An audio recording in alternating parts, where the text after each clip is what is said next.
Madan news நேயர்களுக்கு வணக்கம். நான் கவிபாரதி. இனி தேசிய மற்றும் மாநில அளவில் நடந்த பல்வேறு நிகழ்வுகளை விரைவு செய்திகளாக பார்க்கலாம்.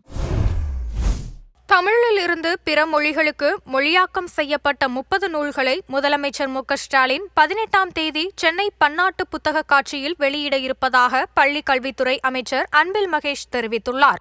சென்னையில் செய்தியாளர்களிடம் பேசிய அவர் 66 தமிழ் புத்தகங்கள் 32 மொழிகளுக்கு மொழிபெயர்க்கப்பட்டிருப்பதாகவும் பெரியாரின் கருத்துக்கள் 16 மொழிகளில் மொழியாக்கம் செய்யப்பட்டுள்ளன என்றும் கூறினார்.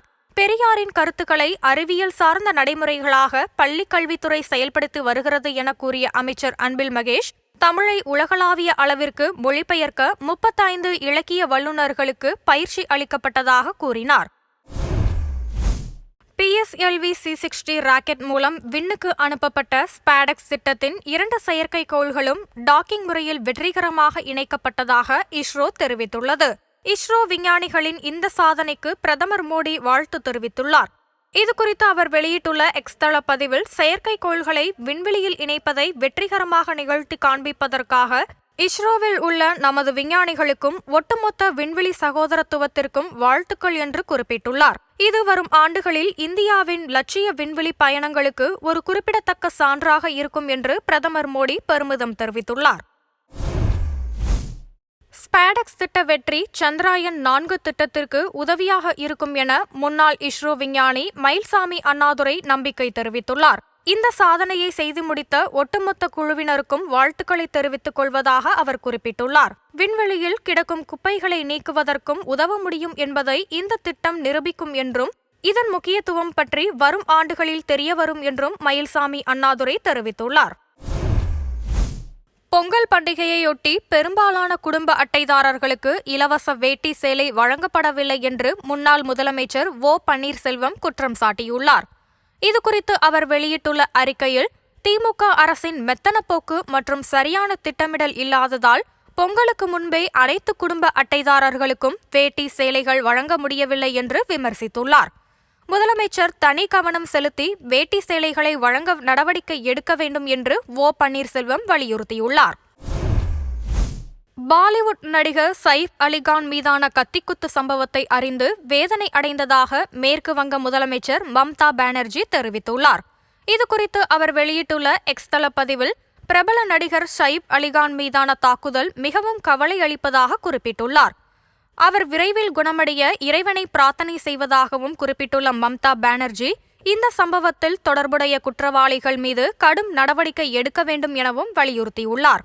இந்த கடினமான நேரத்தில் தனது எண்ணங்களும் பிரார்த்தனைகளும் ஷர்மிளா தி, கரீனா கபூர் மற்றும் அவரது முழு குடும்பத்தினருடன் இருக்கும் அந்த பதிவில் மம்தா பானர்ஜி குறிப்பிட்டுள்ளார்.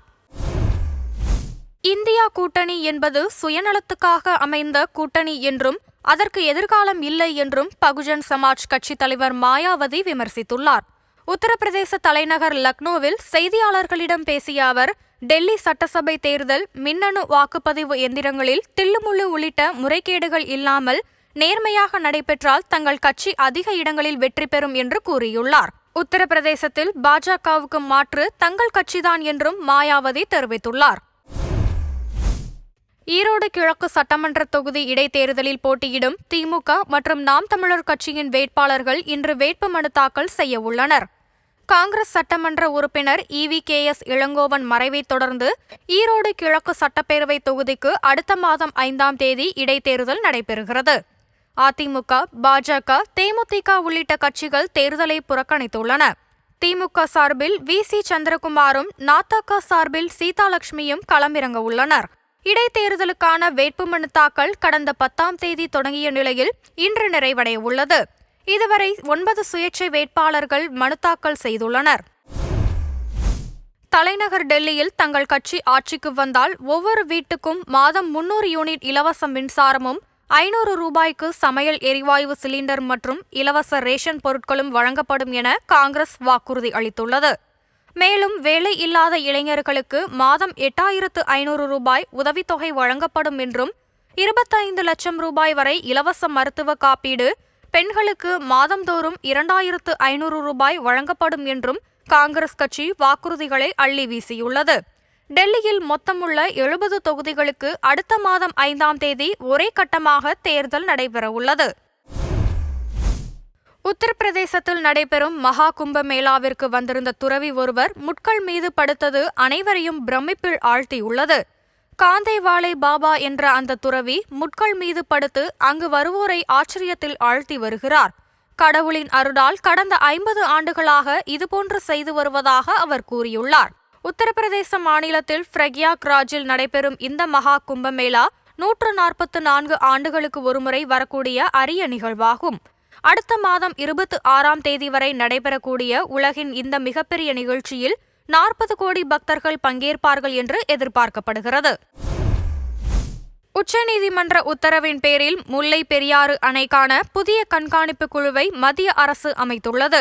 ஏற்கனவே இருந்த குழுவை கலைத்துவிட்டு தேசிய அணைகள் பாதுகாப்பு ஆணைய தலைவர் தலைமையில் 7 பேர் கொண்ட புதிய கண்காணிப்பு குழு அமைக்கப்பட்டுள்ளது.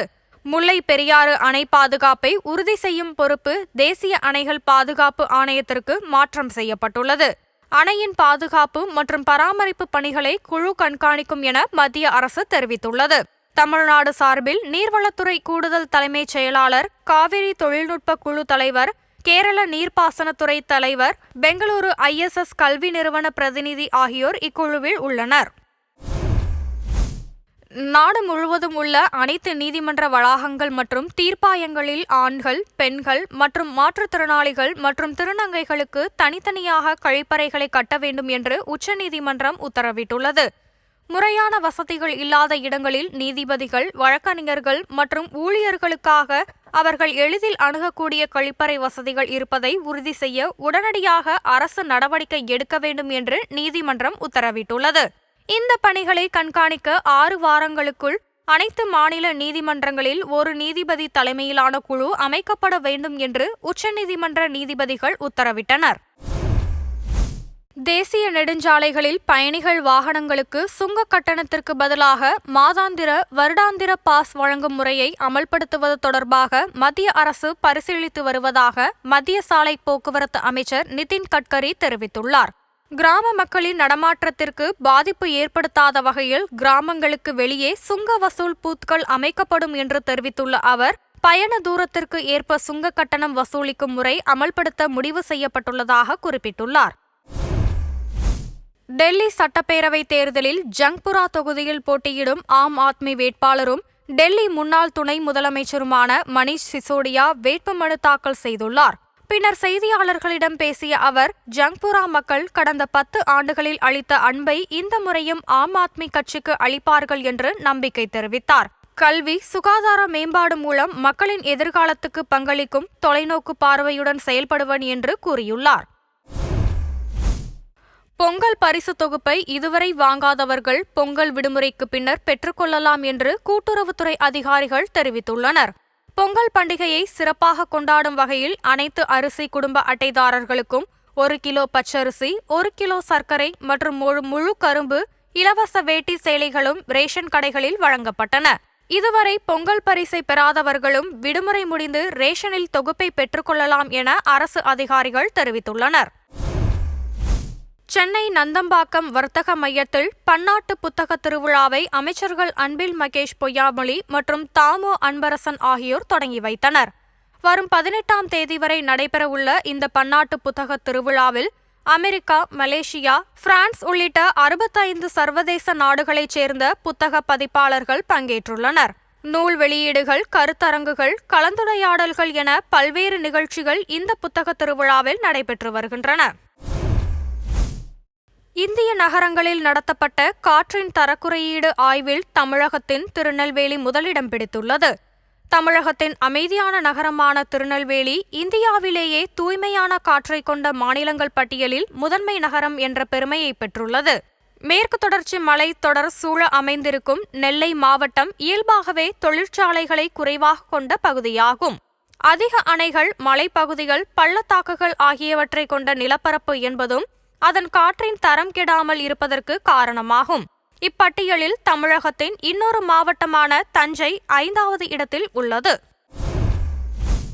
பொங்கல் பண்டிகை தொடர் விடுமுறையையொட்டி குற்றால அருவிகளில் சுற்றுலா பயணிகள் குவிந்தனர். தொடர் விடுமுறையை கொண்டாடும் விதமாக வெளியூர் மற்றும் தென்காசி சுற்று வட்டாரங்களில் இருந்து ஏராளமான சுற்றுலா பயணிகள் குற்றாலத்திற்கு படையெடுத்து இருக்கிறார்கள். அங்குள்ள மெயின் அருவி, ஐந்தருவி, பழைய குற்றாலம் உள்ளிட்ட அனைத்து அருவிகளிலும் அவர்கள் உற்சாகமாக குளித்து மகிழ்ந்தனர். மேலும் குற்றாலம், பேரூராட்சி, பூங்கா, குண்டார் அணை, அடவி நயினார் அணை பகுதி, பண்பொழி குமாரசாமி கோவில், தோரணமலை முருகன் கோவில் உள்ளிட்ட பகுதிகளிலும் மக்கள் அதிக அளவில் குவிந்ததால் பொங்கலை ஒட்டிய விடுமுறை களை கட்டியது. கன்னியாகுமரி மாவட்டம் இறையுமண்துறை கடற்கரை பகுதியில் மீனவர்கள் வீசிய வலையில் ராட்சத திமிங்கலம் சிக்கி கரை ஒதுங்கியது. இறையுமண்துறை மீனவ கிராமத்தைச் சேர்ந்த மீனவர்கள் கரைமடி வலை மூலம் நடுக்கடலில் மீன்பிடித்துக் கொண்டிருந்த போது வலையில் ராட்சத திமிங்கலம் ஒன்று சிக்கியது. இதனையடுத்து மீனவர்கள் அனைவரும் ஒன்றிணைந்து வலையை அறுத்து ராட்சத திமிங்கலத்தை மீண்டும் கடலுக்குள் விட்டனர். இதனை அங்கு மீன் வாங்க வந்த பலரும் வீடியோ எடுத்தும் அதனை சமூக வலைதளங்களில் பதிவிட்டும் தங்கள் மகிழ்ச்சியை வெளிப்படுத்தினார்கள். சென்னையில் ஆபரண தங்கத்தின் விலை மீண்டும் சவரன் 59,000 ரூபாயை தாண்டியுள்ளது. கிராமுக்கு 50 ரூபாய் அதிகரித்து 59,120 ரூபாய்க்கு விற்பனை செய்யப்படுகிறது. 1 கிராம் 7,390 ரூபாய்க்கு விற்பனையாகிறது. 1 கிராம் வெள்ளி 103 ரூபாய்க்கு விற்பனை செய்யப்படுகிறது. கடந்த ஆண்டு அக்டோபர் மாதம் உச்சபட்சமாக 1 சவரன் தங்கம் 59,640 ரூபாய்க்கு விற்பனையான நிலையாக தற்போது மீண்டும் 59,000 ரூபாயை தாண்டி இருப்பது பொதுமக்கள் மத்தியில் கடும் அதிருப்தியை ஏற்படுத்தியுள்ளது. தமிழகத்தில் வரும் 18 மற்றும் 19 ஆகிய தேதிகளில் கடலோர மற்றும் உள் தமிழகத்தில் கனமழைக்கு வாய்ப்புள்ளதாக வானிலை ஆய்வு மையம் தெரிவித்துள்ளது.